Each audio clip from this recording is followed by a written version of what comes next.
Assalamualaikum warahmatullahi wabarakatuh. Saya Muhammad Fadil Akbar dengan NIM 2001701 akan mengerjakan tugas UTS dasar-dasar filsafat yang dosen pembimbingnya adalah Ibu Siti Ainim Linguistik.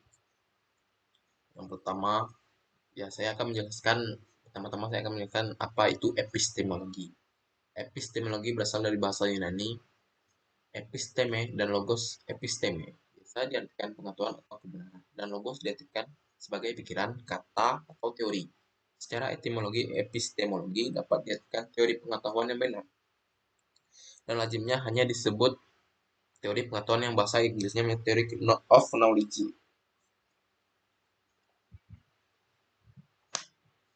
Sumber-sumber epistemologi. Sumber-sumber pengetahuan tempat bahannya diperoleh. Sumber itu menurut filosof tidak lain adalah indera, akal, dan hati. Ada juga yang berpendapat bahwa sumber-sumber epistemologi itu antara lain adalah sebagai berikut. Pertama, alam sumber epistemologi. Salah satu sumber epistemologi adalah alam semesta. Yang dimaksud dengan alam adalah alam materi, alam ruang dan waktu, alam gerakan, alam yang sekarang kita tengah hidup dalamnya, dan kita memiliki hubungan dengan alam ini dengan menggunakan berbagai alat indera kita. Bahkan Descartes yang merupakan salah seorang dari dua filosof, Descartes dan Francis Bacon, yang menemukan ilmu pengetahuan pada zaman yang baru, meskipun dia seorang filosof yang cenderung pada alam, meskipun dia terlalu menyampaikan ajakan untuk meneliti dan mengkaji alam. Ia tidak mengakui alam sebagai sumber epistemologi dan tidak mengakui indera sebagai alat epistemologi. Yang alat-alat epistemologi antara lain. Di sini teman-teman bisa melihat yang pertama adalah indera, yang merupakan alat untuk alam materi. Dengan alat ini manusia memperoleh epistemologi dari alam materi.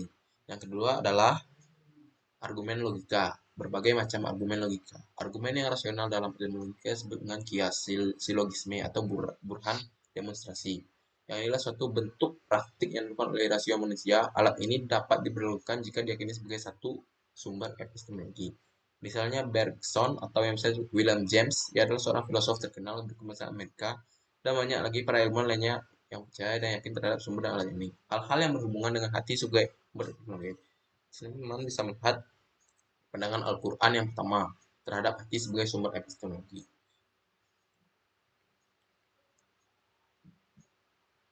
Berkenaan dengan Al-Quran, berbagai perkayaan dalam diri, dan padanya terdapat keraguan bahkan Quran benar mengakui sumber dalam dan alat itu.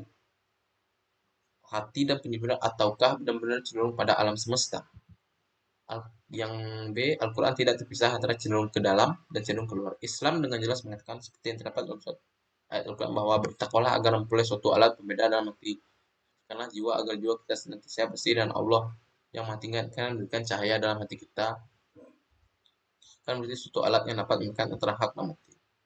Ali bin Thalib radhiyallahu anhu dalam menyifati orang arif Al-Balqa adalah jenis sebuah buku yang dimuliakan dan dihormati oleh para pemuda. Dan apakah buku tersebut adalah sebuah buku yang cenderung terhadap dalam ataukah cenderung terhadap luar dapat mengetahui sebatas tersebut. Tetapi kan dalam tersebut kita mengikuti berbagai sisi cenderung terhadap dalam. Cenderung terhadap dalam yang paling tinggi paling indah. Paling kecil adalah yang termasuk dalam buku. 3. Sejarah merupakan sumber lain epistemologi. Sejarah adalah sumber lain epistemologi yang sekarang ini dianggap sebagai suatu sumber yang sangat penting. Al-Quran juga membuktikan sumber ini karena menurut Al-Quran selain alam, rasio, dan hati masih ada sumber lain yaitu sejarah.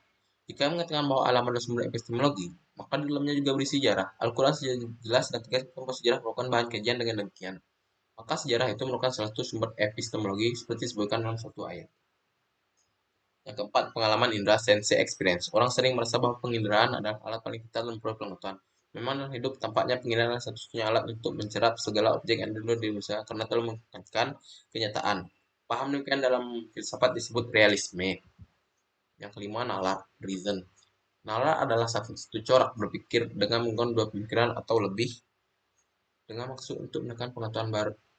Hal-hal perlu diperhatikan dalam masalah ini tentang asas-asas pemikiran yaitu sebagai berikut. Yang pertama adalah prinsipium identitas, yaitu sesuatu itu sama dengan dirinya. A sama dengan A.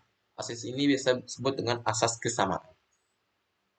Yang B, yang kedua, prinsipium contradictio, yaitu apabila dua pemberat bertentangan tidak mungkin keduanya benar-benar benar dalam waktu yang bersamaan. Dengan kata lain, pada subjek yang sama, tidak mungkin terdapat dua predikat yang bertentangan pada satu waktu.